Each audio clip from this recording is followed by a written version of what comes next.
Hi, Ryan Reynolds here for Mint Mobile. Are you looking for a beach read this summer? May I suggest your big wireless bill? It's got suspense, mystery, a slightly flat emotional arc, and a shocking twist where you realize you've been overpaying the entire time. Fortunately, though, Mint's story is better. Every plan, $15 a month, even unlimited. That's it. Happy ending, 0 tears. Give it a try at mintmobile.com/switch. Upfront payment of $45 for 3 months, $90 for 6 months, or $180 for 12-month plan required. $15 per month equivalent. Taxes and fees extra. Initial plan term only. Greater than 50 gigabytes may slow when network is busy. See terms.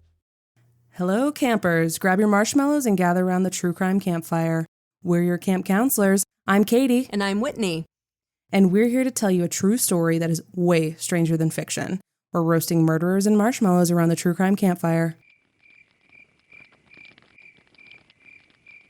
In August of 2012, the family of an Irish woman named Elaine O'Hara reported her missing. Investigators located her car near the seashore but found no sign of Elaine herself.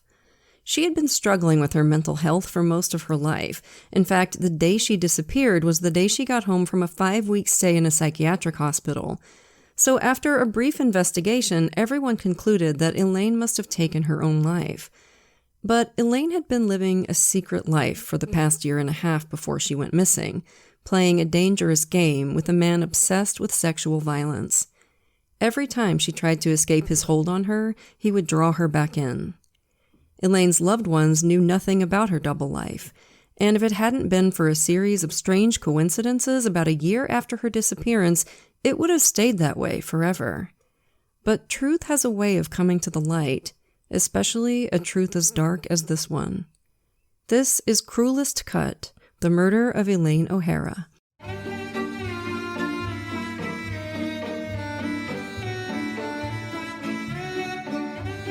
Just a heads up, this is one of the darkest stories we've covered so far. It deals with themes of mental illness, suicide, coercive control, abuse, both emotional and sexual, and hardcore toxic BDSM. There's going to be a lot of talk about knives. If you are not in the right headspace for any of that, you might want to skip this episode. And I know we have some teenage fans, parents, this is probably not one they should listen to. Take care of yourselves. So, campers, for this one, we're in County Wicklow, about an hour away from Dublin, Ireland, September 10th, 2013. 3 fishermen, Billy, his brother James, and their buddy Mark, were out at the Vartree Reservoir when they spotted a black and red backpack in the shallow water. It looked like a nice pack, and the guys thought it might belong to another fisherman. Maybe he dropped it by accident and it had floated there. "Let's get it out," James said. If you'd given them 1,000,000 years to guess what was going to be in that bag, they wouldn't have come up with the weird collection of things they pulled out of it. First, there were a few items of clothing, a vest, a blue shirt, there was a little hand towel, and then they pulled out a blindfold, a collar, a ball gag, leg shackles, and a pair of handcuffs. Okay, it's probably a bunch of stuff from a stag night, one of them said. Seemed to make sense. Bunch of drunk dudes heading home after a night of drinking and sex jokes and strippers deciding they better not take any of this stuff home where their girlfriends might find it. The fishermen laid their strange find out on a rock wall near the water and just went on with their day. But that night at home, Billy couldn't stop thinking about what they'd found. There was something about it that just kept nagging at him like a burr in his brain. So the next morning, he went back to the rock wall and gathered all the stuff into a bag. Then he drove to the Roundwood police station. A young officer took the bag from him and hung all the stuff up to dry out. 3 days later, Friday, September 13th, Magali Vernier was walking her dog in the woods near Killikee in the Dublin Mountains, about a 40-minute drive from the Vartree Reservoir. She was ready to head back to the car, but Millie wasn't. She ran off and disappeared into the trees, moving like a dog on a mission. "Millie, come back," Magali shouted. But Millie did not come back. Millie was a very good girl. She didn't usually ignore a call to come back to Mom. Magali went deeper into the woods to find her. And she did find her, hunched over on the ground, gnawing happily on something. When she saw what Millie was chewing on, Magali's blood ran cold. There were bones strewn all over the ground. That wasn't too unusual. Anybody who walks in the woods a lot knows that you'll sometimes find animal remains, but one of these bones had a shoe on it, and the remnants of a pair of blue tracksuit bottoms. And not far from that were a human jawbone and teeth, and a rib cage. It's amazing what forensic anthropologists can figure out about a victim just from the skeleton they leave behind. In this case, a detailed examination of the remains revealed that the body had been that of a woman between the ages of 25 and 40 who'd had extensive dental work done and was most likely heavyset. They could tell this last part from disc degeneration and compression in her spine. And it was clear that the victim had been dead for about a year. This narrowed the search quite a bit. There were several big unsolved missing persons cases in the area, but they all dated back much farther than 1 year. The only missing person who fit the forensic anthropologist's findings was a 36-year-old woman named Elaine O'Hara. Elaine's family had reported her missing about 13 months earlier, in August of 2012. A brief investigation at the time had landed on the idea that Elaine had probably taken her own life by throwing herself into the sea. Clearly, that wasn't the case. Back at the police station in Roundwood, James O'Donoghue was getting that same bad feeling about the weird bunch of stuff the fishermen had found in the reservoir. He kept staring at the handcuffs, the shackles, the ball gag. Something just felt off. And when he got off work, he went to the spot where the bag had been found. He peered into the shallow, murky water, then waded in and started feeling around with his hands, and it didn't take long for him to hit pay dirt. He found more BDSM-type stuff, handcuffs, a knife, a leather mask, a chain with a ring on it, and he also found a couple of more everyday items, an asthma inhaler, and a set of keys with a grocery store loyalty card attached to it. He knew immediately that the grocery store card was a huge find. When he called the grocery store to ask if they could use the registration number on the card to look up the owner, the manager said, "Sure, just give me a second." The loyalty card belonged to Elaine O'Hara. And when O'Donoghue put that name into the system, he was startled to learn that Elaine's skeletonized body had just been found a few days earlier, less than an hour's drive away. Before we go any further in this story, by the way, I have to comment on the unbelievable coincidence that put this case back on detectives' radar. I know, right? The fishermen finding all this weird stuff in the reservoir, Miss Vernier and her dog finding a human skeleton in the forest. All this happened in the span of about a week. Actually, it was like 3 days. Ugh. That is bonkers. Over a year after Elaine O'Hara went missing. Yeah, it's just incredible. It makes you wonder if Elaine's spirit decided it had waited long enough for justice. For real. Yeah, there's some yeah, otherworldly stuff at work, I think. And we have to hand it to this police department, these Gardaí, as they call them in Ireland. They pulled out all the stops in this case. They brought in behavioral scientists, experts in various forensic specialties, their best detectives. They consulted with Scotland Yard. All told, they made a task force of 40, all determined to get justice for Elaine. The Garda water unit went back to the reservoir for a more involved search and found a ton more stuff.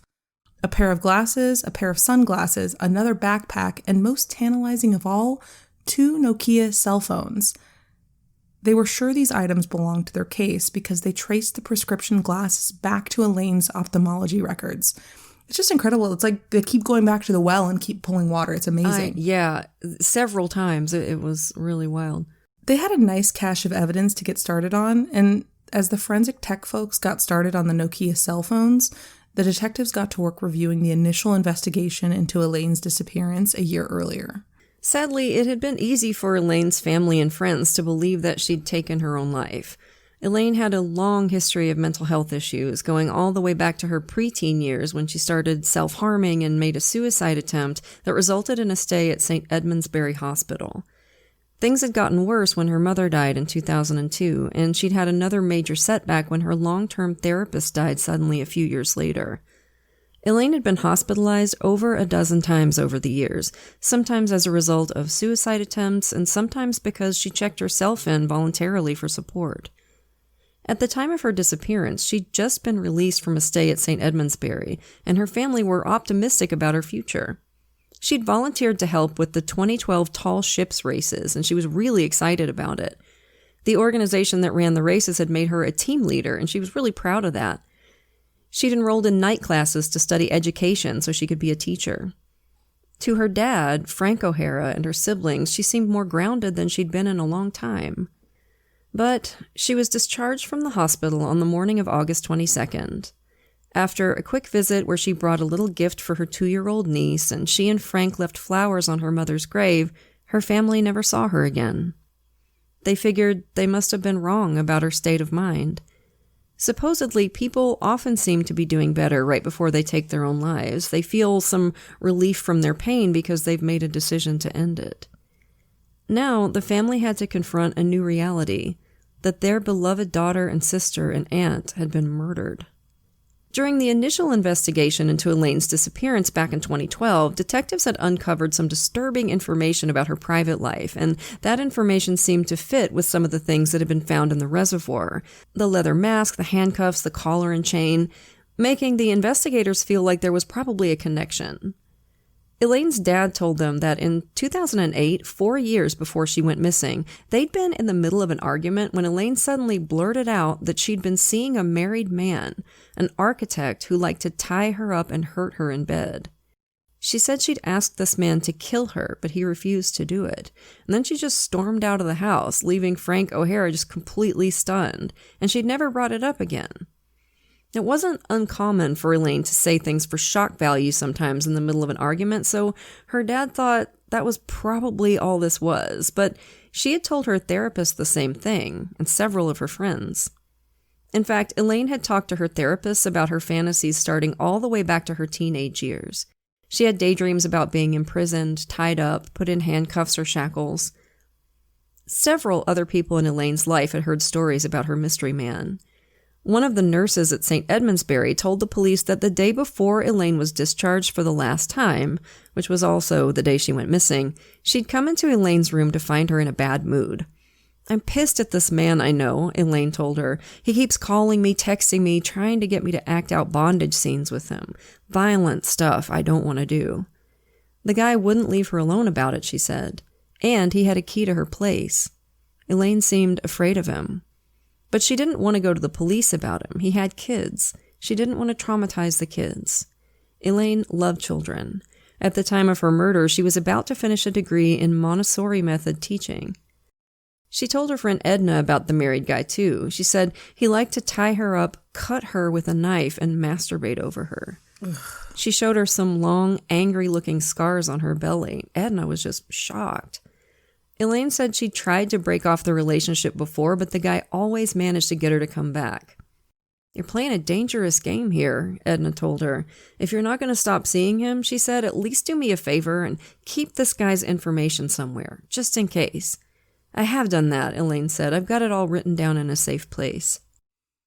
Elaine's dad had mostly kept her apartment the way she left it, which was great for the Gardaí investigating her murder.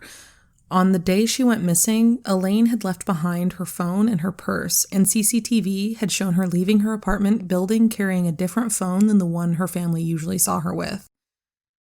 The original investigators had kept CCTV footage from the time around Elaine's disappearance, and the murder detectives would soon realize how lucky they were that they'd done that. When they went back and looked through the footage in the months leading up to the murder, one guy popped up several times. It struck them that the man always covered his hand when he chose his floor on the elevator to prevent the camera from catching the number. Oh, creepy. A couple of times they saw him with Elaine, but they both seemed to be working hard to pretend they weren't together. Was this the mystery man? There were definite signs that Elaine had been deep into the BDSM scene. A friend who had gone with Frank to check Elaine's apartment the day after she went missing spoke up about something she'd noticed that day. "I found a latex bodysuit in a hamper that day," she said. "I just didn't think it was my place to say anything. I mean, I was there with her dad." Totally get that. I probably wouldn't have said anything either. That's friend code, I think. Her dad didn't want to know that. Yeah. And Elaine's MacBook would soon reveal several profiles on various kink sites like alt.com and FetLife. She presented herself as a submissive woman looking for an experienced master to guide her. Elaine was into bondage and had done some research into slave contracts that would require her to live her whole life under a master's command. Her bed was still there in the apartment. One of the detectives lifted the blankets to look at the mattress underneath and found blood-stained holes that had clearly been made by a knife. Stab marks. Oof. This proved it to the detectives. Elaine had been involved with a man who liked to cut her during sex. Maybe one of his games had gone too far. It was the best lead they had. Investigators usually hope to find some useful evidence on people's hard drives and phones, but nothing could have prepared them for what they were about to find on Elaine O'Hara's MacBook. She backed up thousands of texts between herself and an unidentified number listed under the name David in her contacts. A little investigation told them that the unidentified phone was a burner bought on March 25th of 2011 under the name Garoon Caseholm. There was nobody in the area with that name. I don't think there's anybody in the world with that name. Surprise, surprise. Garoon Caseholm. I think it's just typos. Like maybe they meant to say Gordon Chisholm. They looked into like if they could find a Gordon Chisholm. Like that's what they thought too. The records for that number made it clear that its owner had bought it for one purpose only, to communicate with Elaine O'Hara. Elaine was referred to in the text as slave, and Garoon was master or sir. And Elaine had saved thousands on thousands of texts going all the way back to a year and a half before her murder. The burner phone had been used for the last time in the summer of 2012, shortly before Elaine went missing. They also found a saved Google Maps image of Vartry Reservoir and Killikee Wood. They knew they were on the right track. Now, these were homicide detectives. They'd all seen some shit, but none of them had ever seen anything like this. And y'all, I'm going to give you a heads up for these next few minutes, right? Really for the entire rest of the episode, because some of what I'm about to tell you is just nightmare fuel. I'm going to read you some excerpts from Elaine's text conversations with the man she called Master and Sir. From context clues, you can tell that Elaine had been involved with Sir years earlier, like 2008, 2009, and then the relationship had fizzled out when Elaine told him she wasn't up for knife play anymore. But then, out of the blue, in 2011, he reached out to her again. "This is an old friend," he texted. "We used to play together and I miss it terribly. Would love to catch up." "I'm not into blood anymore," said Elaine. The text confirmed the story about Elaine asking her master to kill her, obviously during one of her suicidal periods and him refusing. But it was clear to detectives that he hadn't refused because he didn't want to do it or because he cared about Elaine. He just didn't want to get caught. If he was going to kill her, he wanted time to prepare. He started in on her in that very first text in 2011. "There's a girl in USA asked me to do something you asked me," he said. "Still have dark thoughts?" "I always have dark thoughts, but I'm able to cope with them now," said Elaine. "I got this phone and SIM just in case. Can't be traced."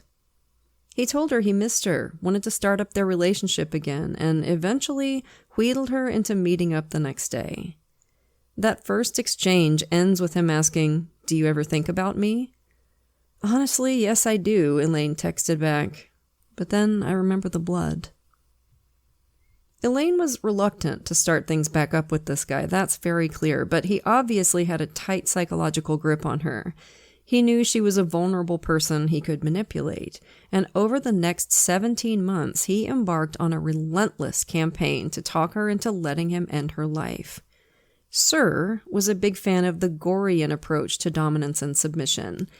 Based on a series of horrific sci-fi books from the 60s, the Gorian philosophy is basically the change our boy Elliot Rodger wanted to see in the world. Women as sex slaves, basically, with no rights and no purpose other than to serve their sex-obsessed male masters. Ew. Y'all might remember this charming stuff from a case we covered a few years ago. Remember Master Bob Bashara? He was into that stuff too. So was John Edward Robinson, the serial killer.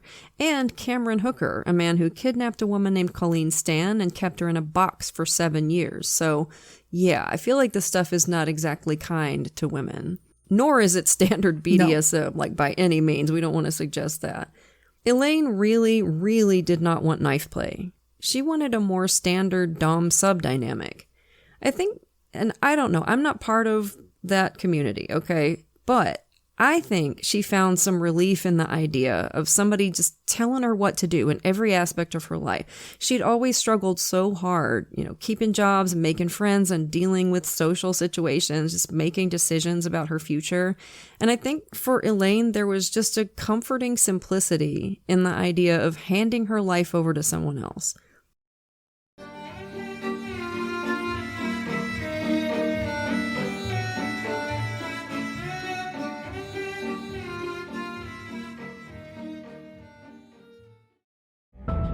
The war is over, and both sides lost. Kingdoms were reduced to cinders, and armies scattered like bones in the dust. Now the survivors claw to what's left of a broken world, praying the darkness chooses someone else tonight.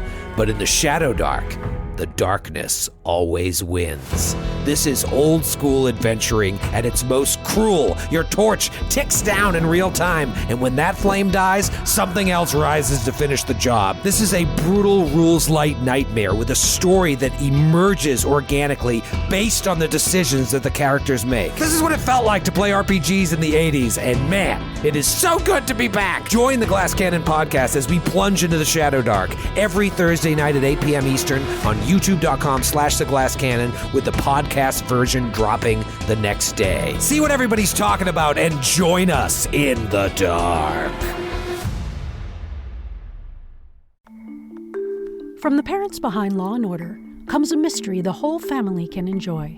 Patrick Picklebottom Everyday Mysteries.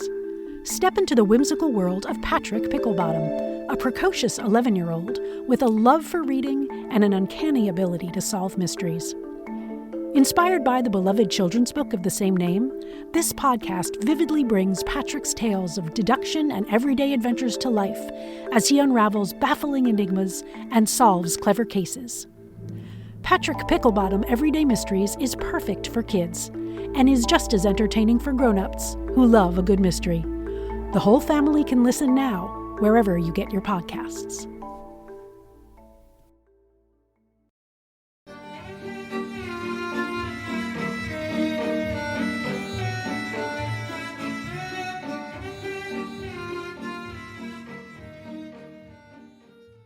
Over and over, she begged Sir to stop the cutting and stabbing and, above all, the talk of killing.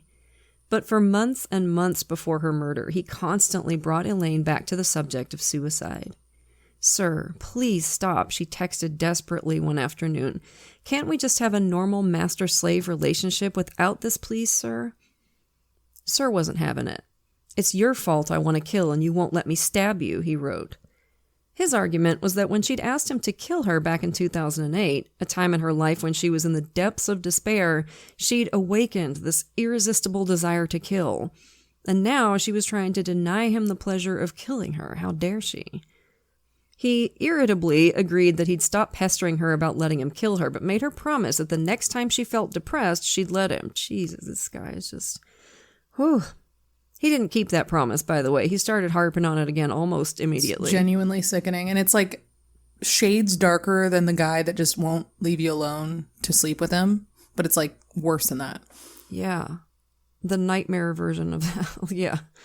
And he seemed to be working on tearing down her self-esteem as much as possible. Maybe hoping to send her back into the depths of depression so he could act out his fantasy. Elaine was already insecure about her looks, and Sir seemed to love making it worse. He told her nobody was going to want her besides him. She was disobedient and needy, fat and ugly, and covered in old scars from her sessions. It amazes me when men do this. Like, okay, well, if I'm so hideous, why are you always blowing up my phone asking for hookups? Shut the fuck up. And Oy. And then he'd turn around and offer to give her a baby if she'd keep seeing him and letting him stab her. He had her on this nightmarish roller coaster of emotions. It was clear from these texts that stabbing was a straight-up obsession for this man. There's a term for this. It's called piquerism. And unsurprisingly, it's shown up in murder cases before. A lot of experts think Jack the Ripper had it, and we know for sure that it was the obsession of mega creep child killer Albert Fish. A few years ago, on the campus where I teach, there was a guy who was hiding under tables in the library and just stabbing women in the feet with an ice pick. Yeah, it's a thing. They never caught this guy, by the way. Like, that keeps me up at night sometimes. I think we're going to hear about him sometime. For sure. Oh my God, absolutely. That's nightmare fuel. Yeah. "I have a recurring dream where you text me to say you have a present for me at your place," Sir texted one day. "And when I get there, it's a naked girl, gagged and bound, tied to a chair, and you have all my knives laid out." "Not gonna happen, sir," Elaine texted back. "It's a nice dream, though," he said. Yes, nice is just the word I would have. Jesus, Murphy. One day, he texted her all excited about a news story he'd just watched. A woman had been stabbed while jogging in the park. She was alive, but in bad shape, and the guy who attacked her was still at large. Sir was just tickled pink about the whole thing. "I'm watching the case with interest," he texted Elaine. "She's still alive. Big mistake leaving a witness. I would love to have been the one knifing her. Can you imagine the knife going in and out of her, all the blood? Must have been a fantastic feeling for him. Lucky guy." "You are sick. Sick," Elaine texted back. "So are you," Sir said.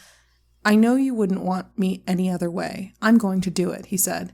"You have to help me, or it will be you." Oh, no. Yeah, one of his tactics was to threaten to kill Elaine unless she helped him kidnap and murder someone else. He had a specific woman in mind, a realtor named Rowena. We don't give her last name.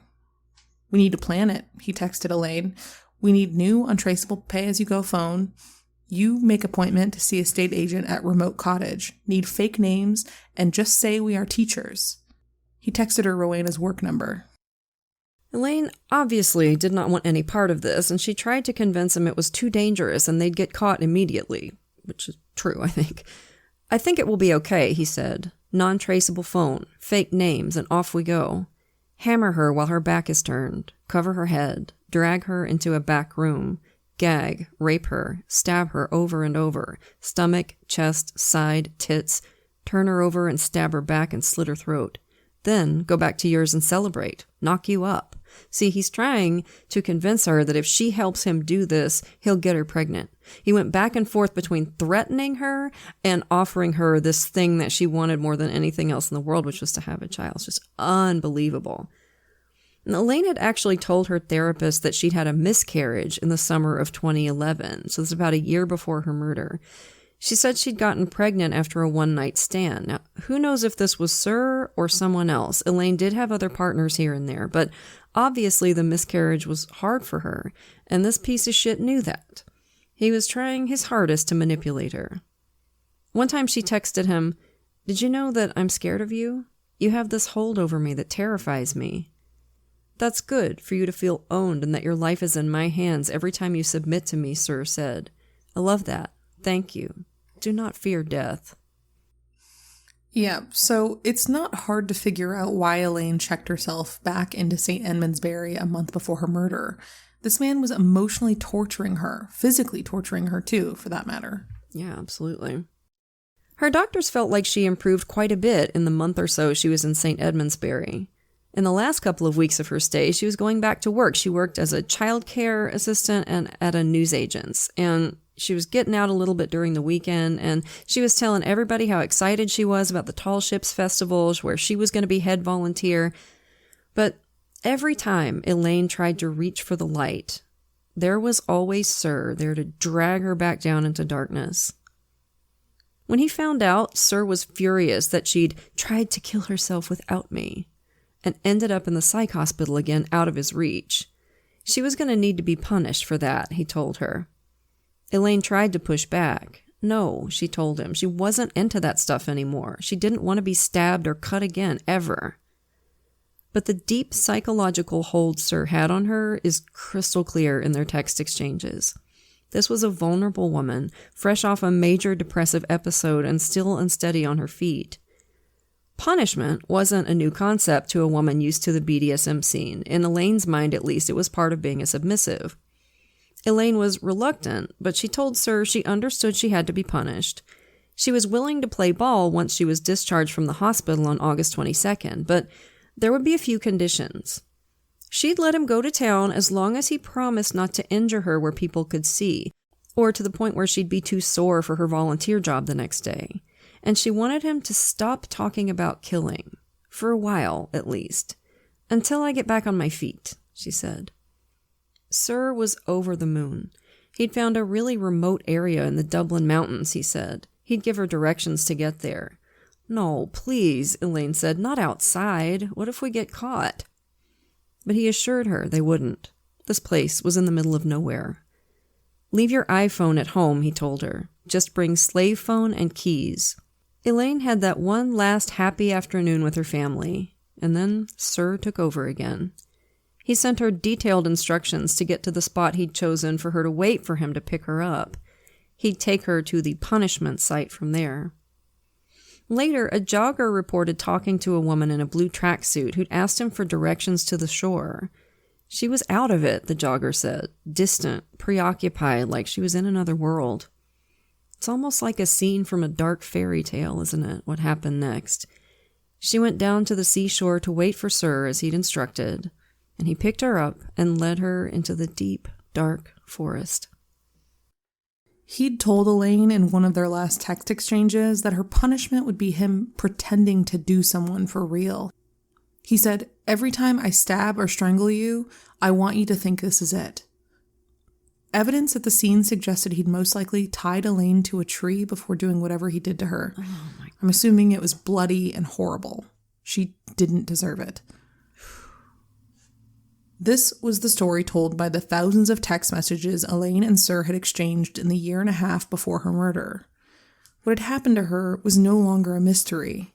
Now, they had to find the man who was responsible. Sir had mentioned several things that the investigators thought might point them to his real identity. He mentioned a newborn baby daughter. Horrifying, if you think about it. Oh, yeah. And more than once, he mentioned something about flying. One day, he texted, "Hi, was lying low and leaving phone off in case stabbing was investigated. It isn't. Animals have picked carcass clean. Yay." He said he'd been up flying Sunday and had a look. "Skeleton ribcage where knife went in," he said. "Rest of sheet moved. No call to club or guardie from farmer. I want to do a woman next," he said. "It was fantastic feeling the knife go in and watching blood spurt out. So happy." Oh my God. And when I first read that, like I was first reading that text, I was like, oh my God, he killed somebody already. He killed his sheep. Like, that is just so sick. I can't even. And there's something so creepy and jarring about that cheerful little yay. What is wrong with you? Oh my God. One day, he'd texted Elaine to complain about a shitty day he'd had. He'd had to take a pay cut at work, plus he'd come in 5th in a flying competition he'd entered. So the detectives went to work looking for flying competitions and pilots registered under any name that bore the slightest resemblance to Garoon Caseholm, but they didn't find anything. It was terribly disappointing until, in a stroke of genius, one of the investigators had a thought. What if the guy wasn't talking about flying real planes? What if he was into those little model planes? And lo and behold, when they checked for model plane flying competitions around the date of that text, they found one. And they were able to quickly find who won 5th place that day. Can I just say how nerdy it is to call your model plane flying like you're an actual pilot? Like, it's so weird. It's so weird. What a fucking loser. I love model planes. I think they're cool, but I went flying the other day. No. The owner of the master phone was a man named Graham Dwyer. And as soon as they started looking into him, they knew they had the right guy. Dwyer, it turns out, was a successful architect. He lived with his wife and 2 children in a beautiful house in a shishy part of town. One of the children was a baby daughter, now a little over a year old. Journalists would later comment on how Graham Dwyer wasn't what you picture when you think of a man like this. He was your basic standard issue white guy, appearance-wise, common as dirt. Not handsome, not unattractive, not fat, not thin. He was short. I think that's worth noting, just because it's a thing men tend to be insecure about, and it might explain a few things. But he was, above all else, ordinary. I have a feeling a lot of you listening will agree with me that contrary to what the reporter said, he's exactly what you picture when you think of a man like Elaine's Sir. That's the thing about psychopaths. They look like us. It's part of what makes them so scary. The task force put Dwyer under surveillance for a few weeks while they gathered information, and by all outward appearances, nothing was amiss. Well-to-do guy, successful career, wife and kids, beautiful home. He was into model planes and expensive cars. Had a Porsche he called his baby. Ew. But looking into his background, there had been signs of trouble going all the way back to childhood. Graham Dwyer was born in County Cork in 1972 and seems to have had an ordinary middle-class childhood with 3 siblings. He was a smart kid who wanted to be an architect early on, even went so far as to seek out drafting classes at another school when his own high school didn't offer them. People generally liked Graham, but every now and then he'd do something that hinted at a dark side. When he was a kid, like elementary school or middle school age, I got the impression, he tried to kill a younger kid by pushing him off a roof. The kid was hurt badly enough to spend some time in the hospital, and while he was in there recovering, Dwyer went to visit him and attacked him again. Later, all grown up now, this kid went to the police to tell him about it. He said he'd never forgotten the blank look in Dwyer's eyes as he pushed him off that building, just empty. He was cruel to animals, too. He used to kick chickens to death and then brag to other kids about it. He thought it was funny. Despite this, teenage Graham was pretty well liked in town. He played bass in a band. He never had trouble finding a girlfriend. He was a popular kid. After high school, he went to Dublin and enrolled at the Dublin Institute of Technology. And it was there where he met a young woman named Emer McShay, and they hit it off big. They hadn't been together long before Emer got pregnant and had a baby boy they named Senan. But the relationship didn't last. Years later, Emer would testify at Dwyer's trial about how he'd eventually confessed his stabbing fetish to her and started bringing a knife into the bedroom. At first, he'd just put it on the nightstand next to the bed, wouldn't touch it. But despite Emer's resistance, he kept pushing and pushing. Eventually, he started bringing the knife into bed with them during sex, pretending, realistically, to cut her. Scared the shit out of her. By 1996, Emer had enough. They broke up, and I'm sure nobody's going to be surprised to hear that Graham became a mostly absent father. About a year after he and Emer broke up, he met a fellow architecture student named Gemma Healy. Gemma was beautiful and intelligent, from a strong and well-to-do family. I think he realized that somebody like him needed a normal family as cover, and I think he liked that Gemma came from money, too. Wanted to sponge up some of that status for himself. He and Gemma would be together for the next 16 years, having 2 children and living a life of apparent domestic tranquility. She would never know anything about his obsessions with rape and stabbing until his trial. I think he kept his predilections from her because he learned his lesson from sharing them with Emer. My main source for this episode was the book Almost the Perfect Murder by Paul Williams, and I would strongly suggest you read it. This could have easily been a 2-part episode because the police investigation was so intricate and because they found such a mountain of horrible stuff on Dwyer's computer, as we'll soon find out. I don't have time to get into how they got to the point where the prosecutors felt like they had enough to arrest and question Dwyer. Suffice it to say, it was a lot of cell phone stuff and other strong circumstantial evidence. Yeah, if you like procedural stuff, definitely read the book. It is absolutely so fascinating. They were so good. I honestly, and maybe if you've read the book, you'll disagree with me, but I can usually find something, and I can't fault this investigation. I really think they did a fantastic job. The 2 Nokia phones Garda Water Unit had found in the reservoir were unbelievably still functional after 13 months underwater. Unreal. Amazing testament to Nokia, if you ask me. Holy shit. Absolutely. Those bricks would survive a nuke to the screen, I swear. Seriously, good lord. And looking back, I always thought, those look like when I was a kid and we were getting cell phones, I was like, I don't like those. Those are ugly. And now I'm like, I should have had one. I should still have one. Yeah. And to the surprise of no one, they turned out to be the burners that Elaine and Sir had used to communicate. The phones had been given the usernames Master and Slave. They found proof of Dwyer being the one who bought the burner phone and used to contact Elaine. Suffice it to say, after a few weeks of watching him from afar, they decided to put the Gramus on Graham Dwyer and see what he had to say for himself. He seemed completely shocked when they showed up at his house early one morning and hauled him in. At the firm where he worked, Graham's coworkers reacted in very different ways to his arrest. One coworker was so outraged at the suggestion that Graham might be guilty of murder that she actually rushed the cops, yelling at them to get out. Good lord. Several others agreed that there was no way their friend and colleague could have done this.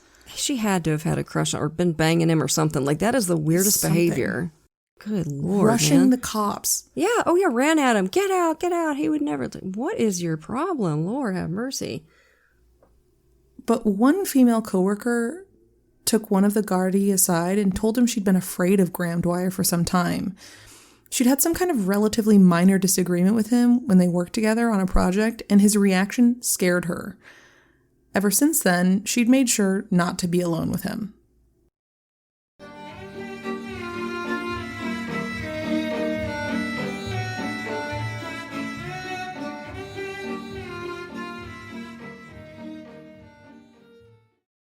This episode is supported by FX's The Shards, a seductive drama from executive producer Ryan Murphy.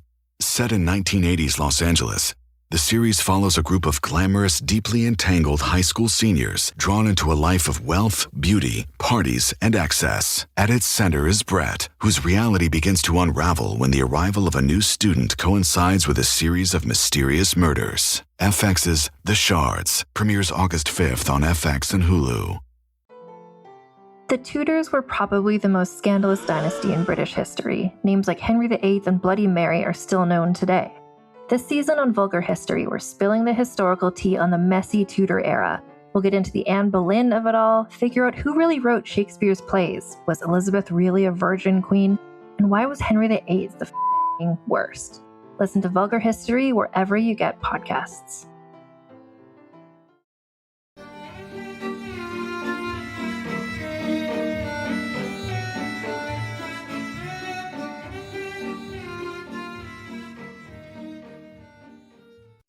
A search of Dwyer's computer turned up stuff out of your worst nightmares.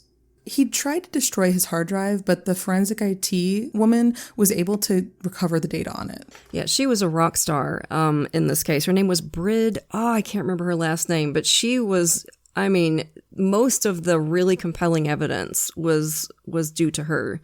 She had a lot of great skills and she used them. She got all that stuff off the Nokia phones and restored his damaged hard drive. Got a wealth of evidence from it. So she was cool. Hell yeah. Hell yeah, Brid. Right on, Brid. Graham was apparently a big fan of snuff films, movies where somebody actually literally dies. Ugh. One of his favorites was a film in which a woman was tied up and eviscerated. Oh my God.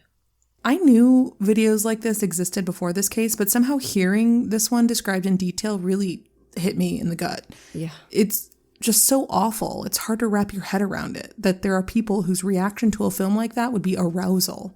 Like, I can hardly think about that, much less force myself to watch it. And he's over here getting off to it. It's unfathomable to most of us. Thank God. Mm-hmm. And Graham didn't just enjoy watching movies about women being cut and stabbed. He liked making them, too. In his computer files, they found video after video of Dwyer cutting and stabbing bound and gagged women during sex. In many cases, it was clear that this cutting was not consensual, and it was very clear that these women didn't know they were being filmed. The women were screaming in pain, the screams muffled against the gags they wore. These videos would leave lasting scars on the people who had to watch them during Dwyer's trial. One local journalist later said that she still hears the screaming sometimes in her head. One of these women, of course, was Elaine. In one video, he drew a knife across one of her breasts and squeezed it to make it bleed more. In another, he stabbed her in the stomach and sides as he had sex with her, and she cried out in pain. After he finished, he said, "There now, was that so bad?" There were also a couple of bizarre videos Dwyer had taken of himself. In one, he stood naked in front of the camera and used a retractable play knife to pretend to stab himself. He used ketchup to simulate blood dripping out of the wounds. This reminds me so much of the pictures and videos BTK and Colonel Russell Williams made of themselves, dress rehearsals for what they really wanted to do. In another video, Graham talks about having just chloroformed himself to test it out, I guess. He talked about using it on Elaine so she wouldn't have to feel the pain when he stabbed her during sex. I don't think he ever did, but obviously he managed to get his hands on some. Maybe he made it himself, I don't know. Also on Graham's hard drive, they found a vast collection of awful, violent pictures and videos from the kind of porn sites you probably have to be on the dark web to access, interspersed with sonogram pics and family portraits and videos of kids' birthday parties. Dwyer's two lives, side by side. And possibly worst of all, they found his short stories. The title of the first one they opened was Jenny's First Rape. It's pretty much what it sounds like, and it is god-awful. I want you guys to know I've really struggled with myself in this episode about how much of this stuff to include. I don't want to get too upsettingly graphic, but I also don't want to pull any punches about what a frickin' monster this man is. He's eligible for parole, okay? We have to make sure people understand what he is. He is not just some run-of-the-mill dom who fantasizes about controlling women and takes it all way too seriously and just ended up going too far one day. He is deeply, irreparably disturbed and incredibly dangerous, and I think he always will be. Mm-hmm. So I hope I'm striking the right balance here. I left out a lot, believe me, like some just truly toe-curling stuff. But if it's too much for anybody, I apologize. I had to stop reading and go for a walk like several times when I was researching, so I understand. And it takes a lot to get to me, but this really did. One of the short stories they found on Dwyer's hard drive was one titled Killing Darcy. It described meeting a beautiful, suicidal young American woman online and flying her over to Ireland so he could kill her, with her consent. In soupy, cliché prose, Dwyer wrote about giving her the best night of her life in preparation for ending it. She got her favorite meal, they had emotional, tearful sex, they watched the sunset, she filmed a suicide note for her family. And I'll just read you a tiny bit. It was dark now, but there was complete silence, just the wind outside. Without speaking, she put on her iPod speakers, which was loaded with a playlist carefully chosen. And as she pressed play, I closed my eyes, knowing the sequence and at which song to start the final act. I carefully undressed and moved my clothes to a clean place in a plastic bag. She did not need to see the shovel or bags of lime and bottles of bleach I had stored. I was trying to make it as perfect for her as I could. She knew the cameras were on us, but I had moved them back so they wouldn't interfere with what was going to take place. The last time we embraced, we kissed passionately and made love in stark contrast to the brutal rape she would endure soon, and worse. She was so beautiful, so perfect. She turned her back to me when we were finished, and I put on my mask and gloves. And then, the story gets absolutely brutal, just disgusting. He wrote about stabbing this girl beyond recognition, just tearing her up, and then having sex with her body. It's so gross, I can't even stand to think about it. At one point, he describes her body, quote, lying there all sexy and stabbed. Get help. Oh my God. Reading the stories he wrote really emphasizes what, like, an actual sick fuck he is and how much pleasure he got out of literal torture and rape. Like Whitney said, this guy deserves to be in a windowless concrete box under the prison forever. Mm-hmm. His grave should have the same kind of warnings we leave at nuclear testing sites. Oh, absolutely. Yeah, absolutely. He should have to get a tattoo on his forehead. If they ever let this prick out, like, he needs to be marked in some way so that women know to avoid him. Scary. Like, one of the scariest people I think we've come across. And the interesting thing is, if you read this Killing Darcy story in total, and, you know, most of it's in the book that I read, he talks about it like he was giving her this great gift and she was so beautiful and he touched her face gently and, you know, and she gave him a thank you hug at the airport when he picked her up and stuff. And it's interesting to me because, A, it's in stark contrast to the text with Elaine, where he was often really verbally abusive and mean. And it never seemed to me like he was doing any of this in like a loving or helpful way. It was like, it's your fault I want to kill and you have to help me, you know, find somebody else if you're not going to let me do it to you.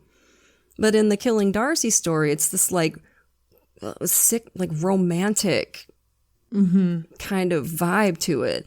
And he talks about God at one point. Like, there's a point in the story where he's like, she knew that he would be waiting for her along with her gran and her old dog. Like, what are you doing?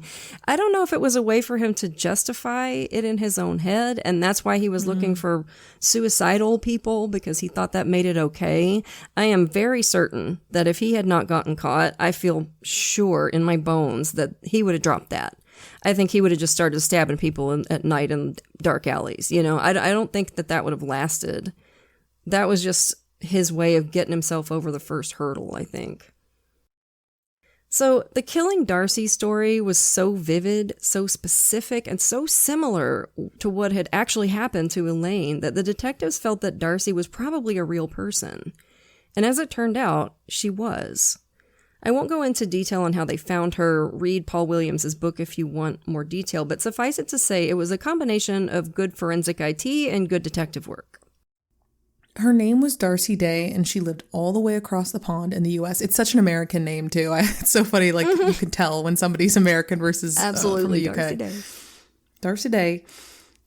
She was willing to talk to them about her online relationship with Graham Dwyer, which she'd broken off once she started going to church and getting her mental health to a more positive place.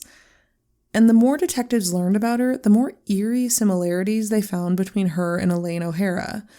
Like Elaine, Darcy had been in and out of mental hospitals for years. Her childhood had been very traumatic, and she had severe PTSD and several other mental health diagnoses. She met Graham Dwyer on a website that was all about suicide.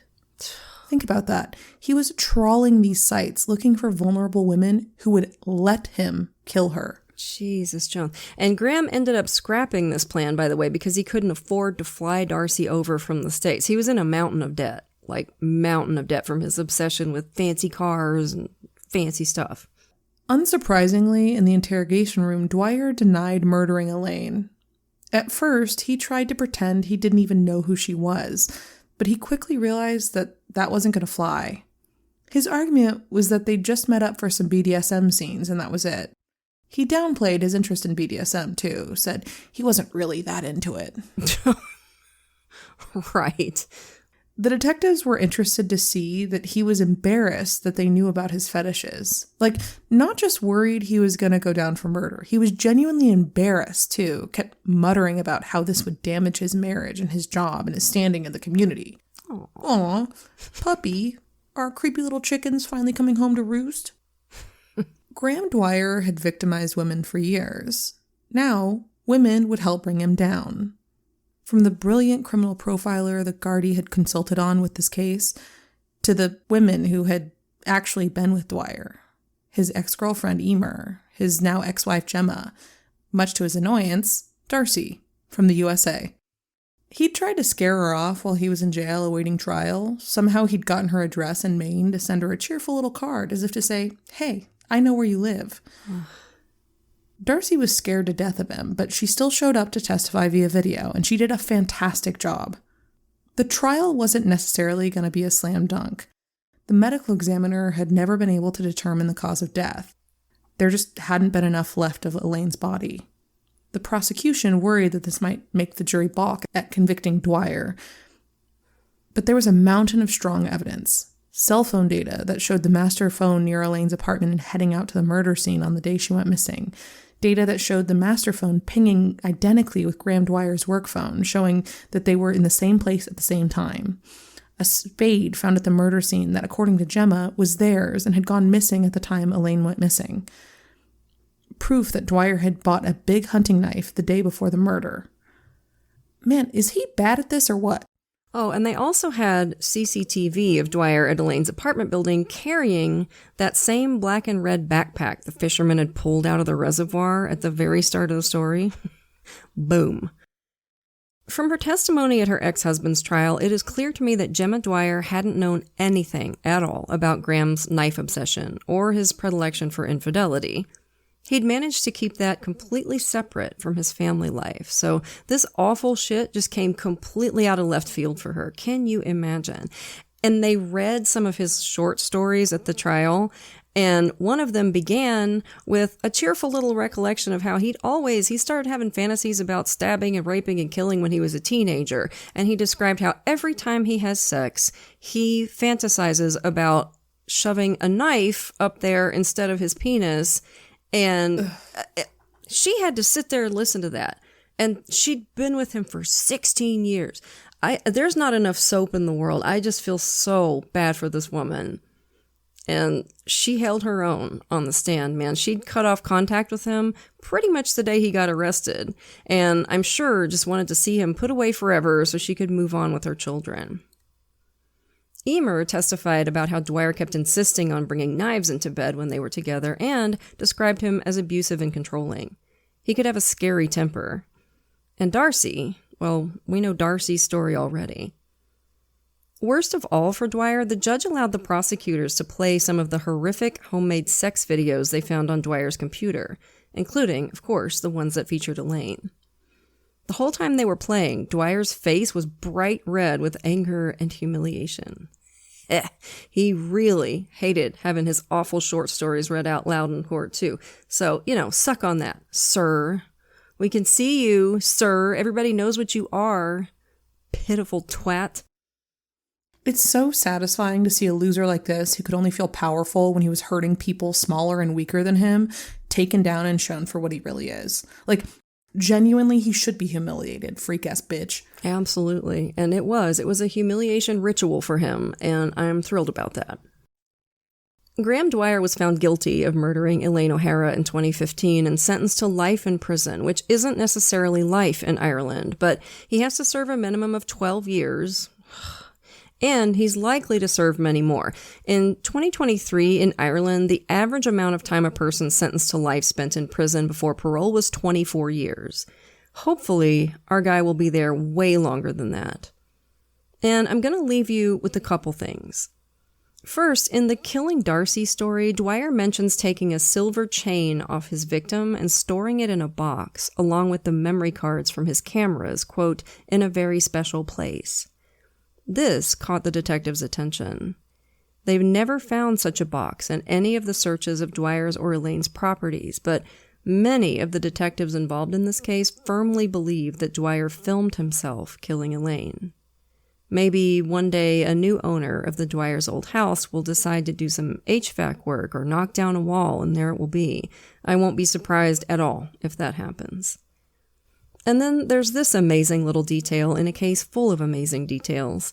They found Elaine's body on Graham Dwyer's birthday. As CSIs were arriving on the mountain to examine and collect her bones, Graham was at a Mexican restaurant celebrating with his wife. No idea of the tsunami that was coming for him. Bon anniversaire, you sick fuck. And rest in peace, Elaine. Now, before we go, don't forget we've got live shows coming up. First, we've got Summer Camp, September 10th through 13th, an amazing 4-day festival in Equinunk, Pennsylvania, hosted by Dan and Lindsay Cummins of Timesuck and Scared to Death, 2 of my favorite podcasts. We'll be performing live alongside them and the podcast Astonishing Legends, in addition to a roster of awesome stand-up comedians and local bands. Go to badmagicproductions.com for more info and to buy tickets. Then we've got our True Crime Cruise, Crime Wave 2.0, February 8th through 12th, 2027. If you want to come to the Bahamas with us and some of the biggest true crime and paranormal podcasts in the world, like Case File, True Crime Garage, Last Podcast on the Left, Sinisterhood, here's what you got to do. Tickets are on sale now, but they're 90% sold out at this point. So if you want to go, make sure you get over to crimewaveatsea.com/campfire and book your cabin ASAP. You'll get $100 off, plus a private meet and greet with us. The great thing is you can pay all at once or set up a payment plan and pay it off over time. So get on it, y'all. That's crimewaveatsea.com/campfire. So I think calling that a wild one is a vast understatement. We'll have another one for you next week. But for now, lock your doors, light your lights, and stay safe until we get together again around the True Crime Campfire. And as always, we want to send a grateful shout out to a few of our lovely Patreon supporters. Thank you so much to Amy, Kit Kat, TL, I might be saying that wrong, Peter, and Sasha. We appreciate y'all to the moon and back. And if you're not yet a patron, you're missing out. Patrons of our show get every episode ad-free, at least a day early, sometimes more, plus tons of extra content, like patrons-only episodes and hilarious post-show discussions. And once you join the $5 and up categories, you get even more cool stuff. A free sticker, a rad enamel pin or fridge magnet while supplies last, virtual events with Katie and me, and we're always looking for new stuff to do for you. So if you can, come join us at patreon.com/truecrimecampfire. There are vampires out there. They walk among you, shoulder to shoulder, in the dark.